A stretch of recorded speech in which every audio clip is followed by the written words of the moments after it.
اعوذ باللہ من الشیطان الرجیم بسم اللہ الرحمن الرحیم۔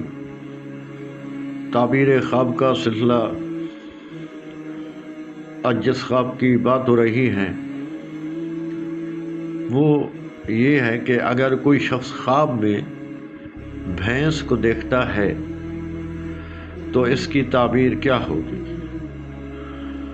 تو اس کی تعبیر یہ ہے کہ اسے عزت و فائدہ حاصل ہوگا اور اس کے رزق میں بھی اضافہ ہوگا۔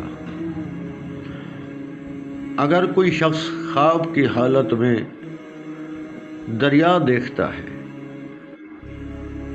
تو اسے حاکم کی طرف سے دولت ملے گی اور اسے مقام بلند حاصل ہوگا۔ اگر کوئی شخص دیکھتا ہے خواب کی حالت میں کہ وہ روٹی کھا رہا ہے تو اس کی تعبیر یوں ہے کہ اسے صدمے سے نجات ملے گی، تکلیف سے نجات ملے گی، اگر کوئی مشکل آنے والی ہے تو وہ دور ہو جائے گی۔